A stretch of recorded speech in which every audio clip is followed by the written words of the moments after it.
Good afternoon, everyone.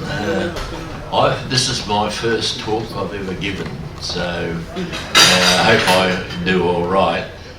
I'll give where I was born first and everything else, and then I'll go on to the atomics test side of things and what I did over the years. I was born in East Mantle at the old hospital there that's no longer there, of course, which was St Helens Hospital, in 1939, August. My father, he was an ex-army boy in the First World War with the 16th Battalion. He was captured when they went over the wire north of Bullecourt. He came from Huddersfield before the war.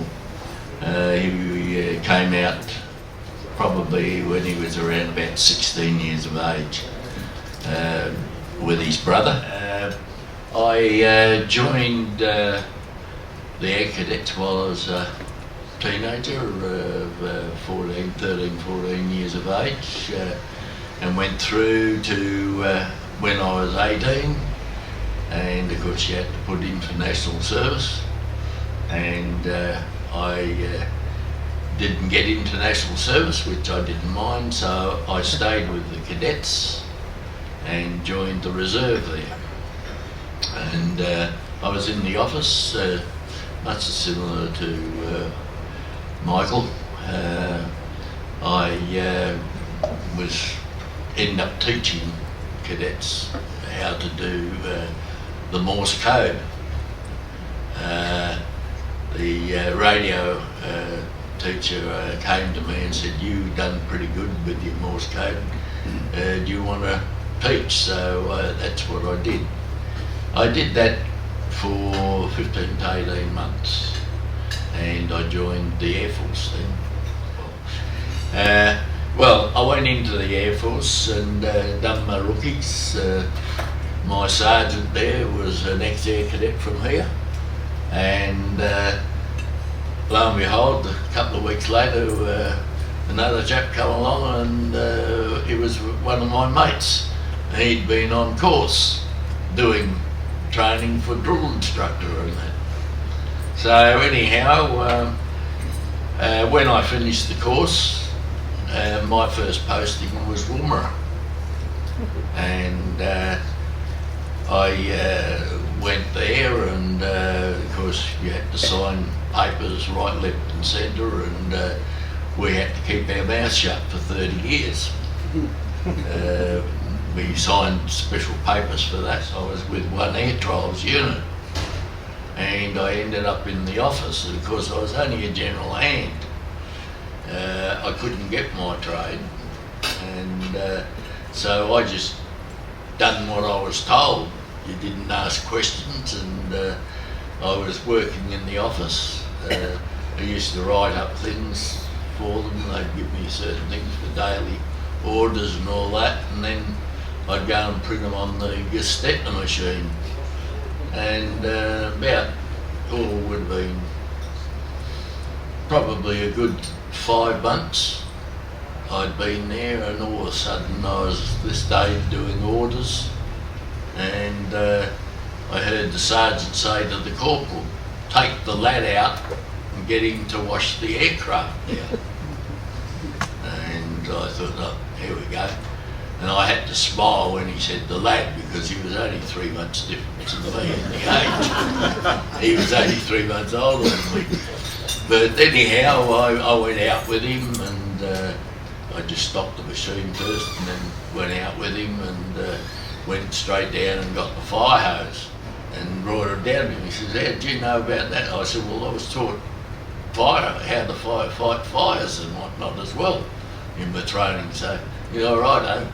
And I went back and got it, because you have to pull it right out. You don't leave anything wrapped up. And went down and turned the water on and came down to him, and he said, "Well, righto, make sure you stand 12 to 15 feet away from it for a start." And he says, "And then let her have it for about a good half hour to 3/4 of an hour all over the aircraft."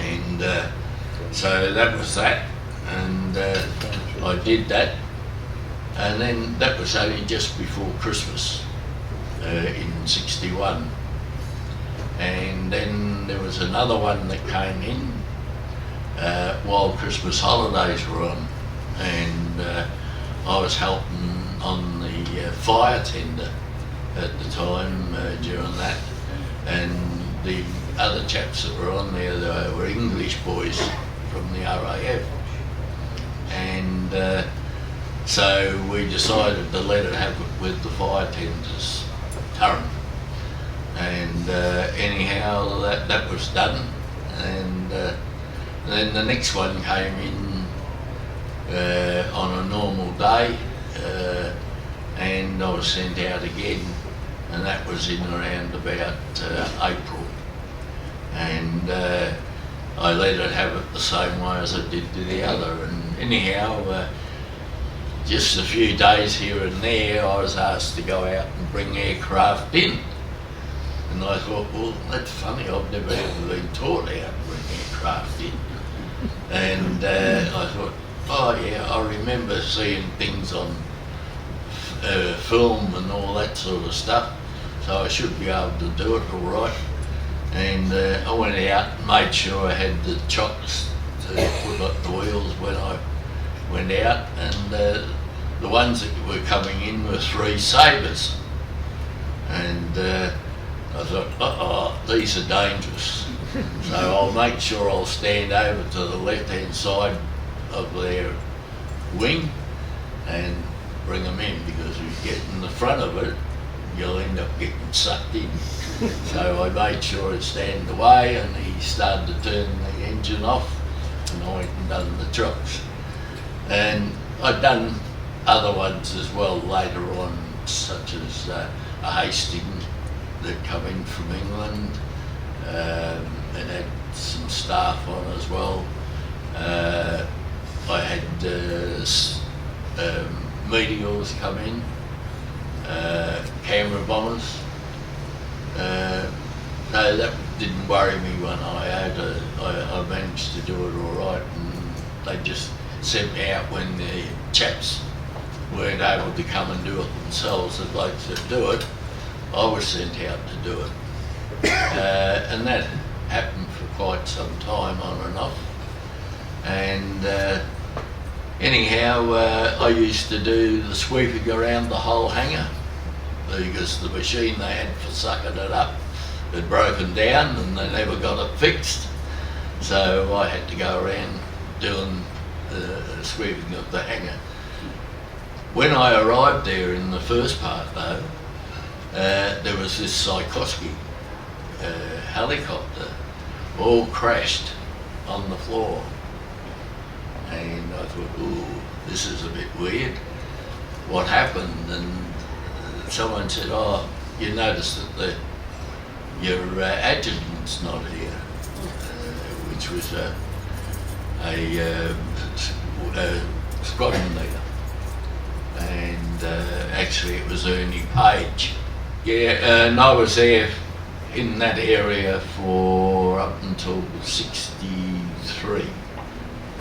About February '63, and then I was sent out to an area they call Evetts Field. That's right, Evetts Field, which is out at the actual rocket range, and out there you had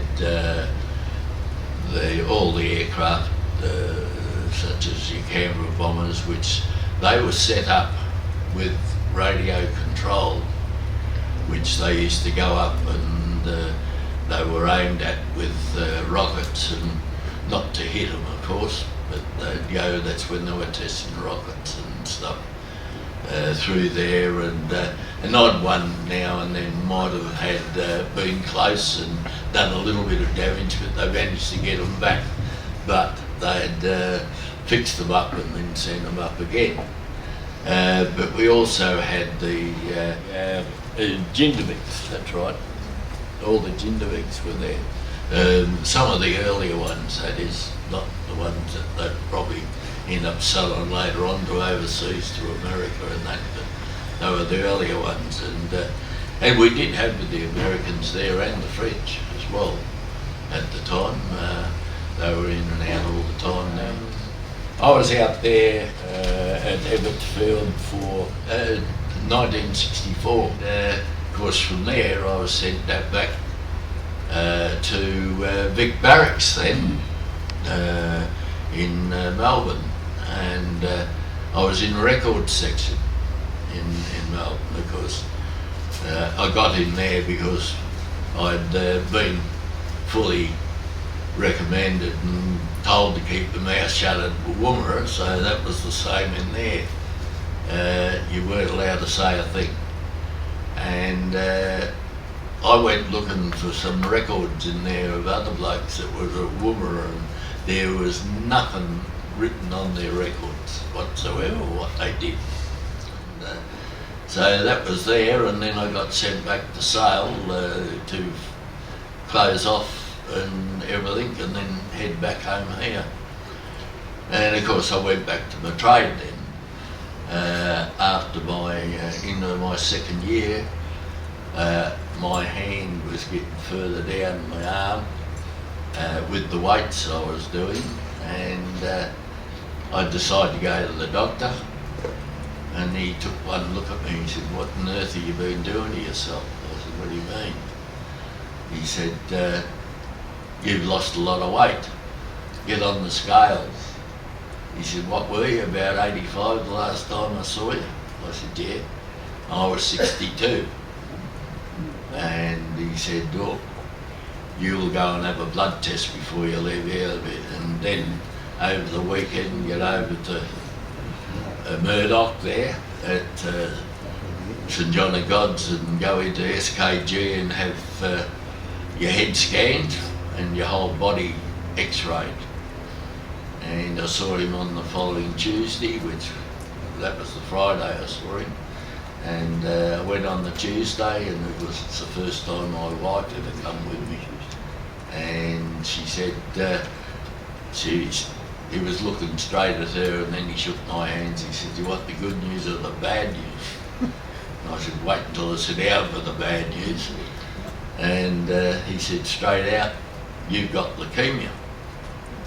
And I said, "I beg your pardon?" And he says, "You got leukemia."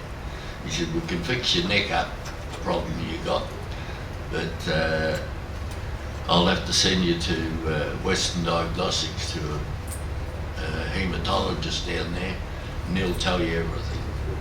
And I went to him the following week, and he just said to me, "Nothing to do with your normal working life.